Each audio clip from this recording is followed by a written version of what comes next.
Good morning everyone. Basa na tayo ng ating KJV Bible.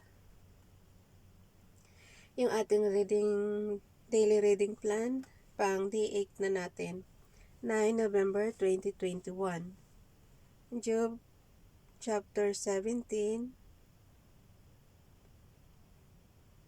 up to chapter 20. So check natin yan.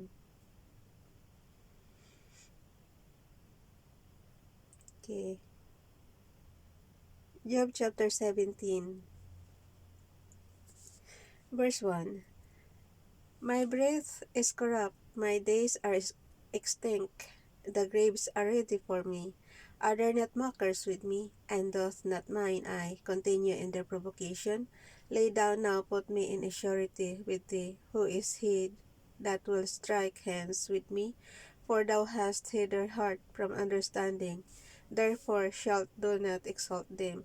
He that speaketh flattery to his friends, even the eyes of the children shall fail. He hath made me also a byword of the people, and aforetime I was as a tabreth. Mine eyes also esteem my reason of sorrow, and all my members are as a shadow. Upright men shall be astonished at this, and the innocent shall stir up himself against thy hypocrite. The righteous also shall hold in this way, and he that hath clean hands shall be stronger and stronger. But as for you all, do ye return and come now, for I cannot find one wise man among you.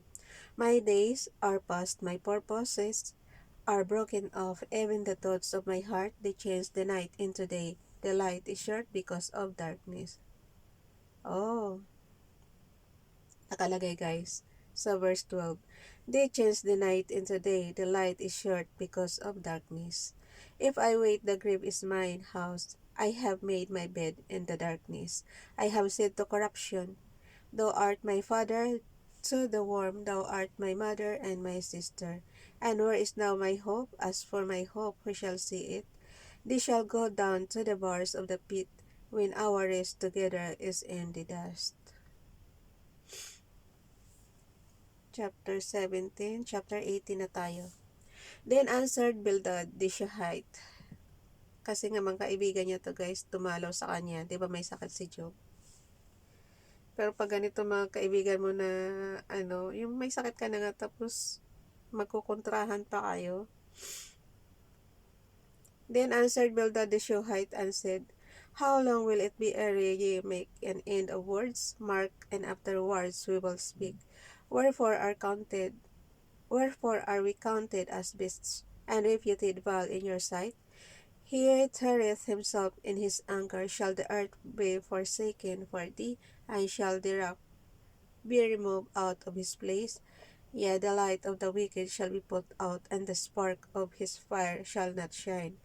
The light shall be dark in his tabernacle, and his candle shall be put out with him. Verse 7. The steps of his strength shall be straightened.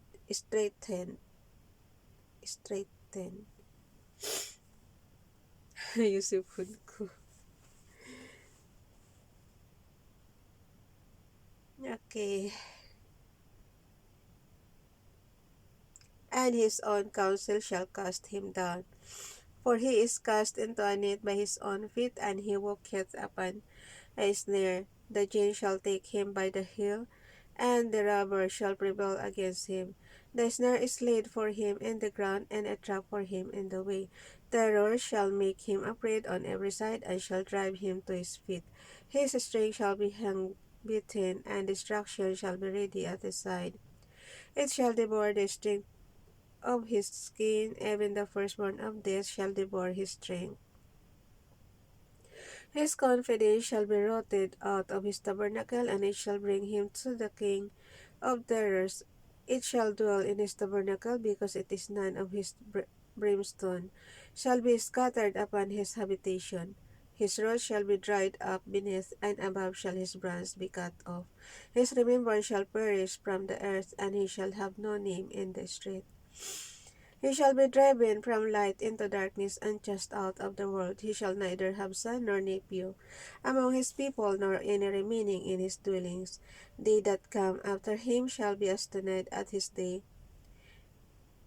As they that went before were uprighted, surely such are the dwellings of the wicked, and this is the place of him that knoweth not God. Chapter 19. Then Job answered and said, sumagot siya kay Bildad. Wait ha, di ba si Bildad yung kaanohan niya? Tatlo yung kaibigang dumalaw sa kanya eh. Then Job answered and said, how long will ye vex my soul, and break me in pieces with words? These 10 times have ye reproached me, ye are not ashamed that ye make yourselves strange to me. And be it indeed that I have erred, mine error remaineth with myself. If indeed ye will magnify yourselves against me, and plead against me my reproach, know now that God hath overthrown me, and hath compassed me with his net. Behold, I cry out of wrong, but I am not heard. I cry aloud, but there is no judgment. He hath fenced up my way that I cannot pass, and he hath set darkness in my paths. He hath stripped me of my glory, and taken the crown from my head. He hath destroyed me on every side, and I am gone, and mine hope hath he removed like a tree. He hath also kindled his wrath against me, and he counted me unto him as one of his enemies. His troops come together and raise up their way against me, and encamp round about my tabernacle. He hath but my brethren far from me, and mine acquaintance are very strange from me. My kinsfolk have failed, and my familiar friends have forgotten me. They that dwell in mine house and my maids count me for a stranger. I am an alien in their sight. Nangiti ako guys kasi umarangkada na tiyan ko. I called my servant, and he gave me no answer. I entreated he with my mouth. My breath is strange to my wife, though I entreated for the children's sake of mine own body. Yea, young children despised me. I arose, and they spake against me. All my inward friends abhorred me, and they whom I love are turned against me. Alam niyo guys, pag may sakit ka, doon mo malalaman kung sino tunay mong kaibigan. Yan ang pagkakaalam ko. Kasi may mga kaibigan lang pagka malakas ka, pagka yung alam mo na. Pero pagka down ka na, yung mga naglalayuan na, ganun. Na nakikita ko lang. Okay, verse 19. All my inward friends abhorred me, and they whom I love are turned against me. My bone cleaveth to my skin and to my flesh, and I am escaped with the skin of my teeth. Kaya nga yung sometimes sa mag-asawa, pagka pagka yung may sakit na ang isa, parang nanlalamig na yung iba, diba? So, yun. Dapat nga kung kailan may sakit, doon nyo kailangan ng isa't isa. So, ulit tayo, verse 20. My bone cleaveth to my skin and to my flesh, and I am escaped with the skin of my teeth.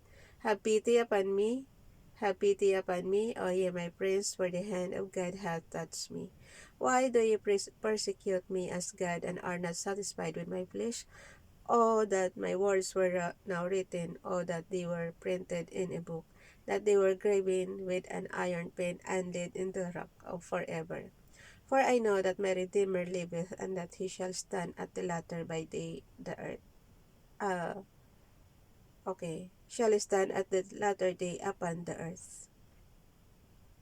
And though after my skin worms destroy this body, yet in my flesh shall I see God, whom I shall see for myself, and mine eyes shall behold, and not another do my reins be consumed within me. But ye should say, why persecute we him, seeing the root of the matter is found in me? Be ye afraid of the sword, for wrath bringeth the punishment of the sword, that ye may know there is a judgment. Then answered Zophar the Naamathite, and said, therefore do my thoughts cause me to answer unto, and for this I make haste. I have heard the cheek of my reproofs, and the spirit of my understanding causeth me to answer.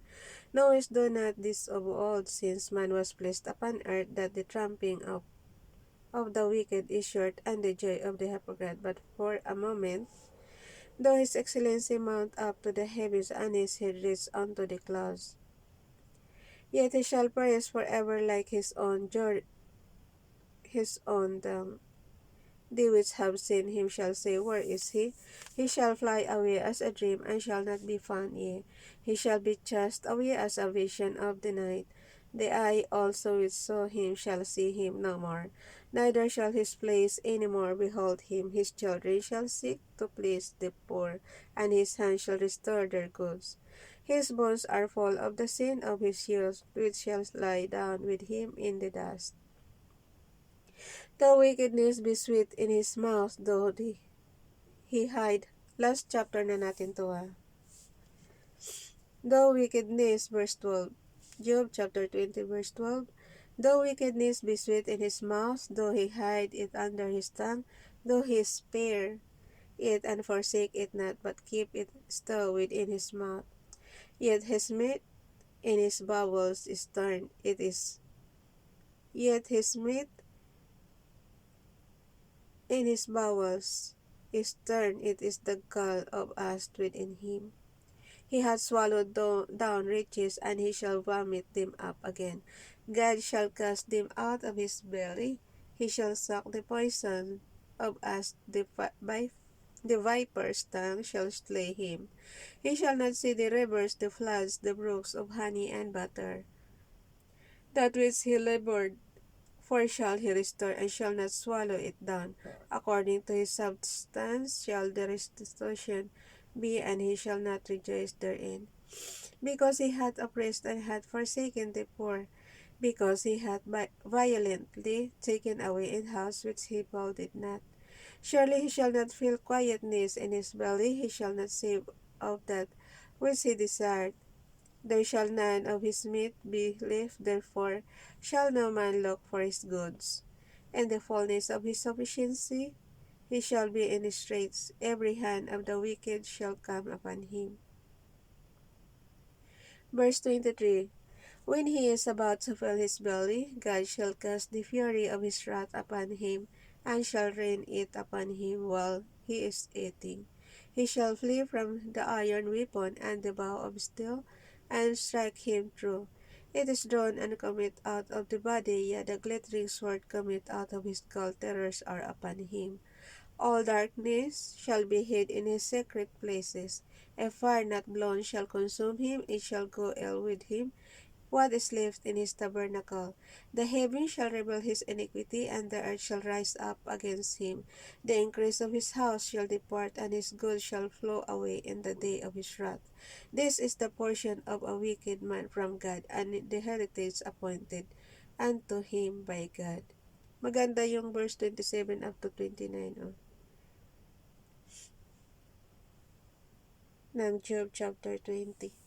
Bye everyone. God bless.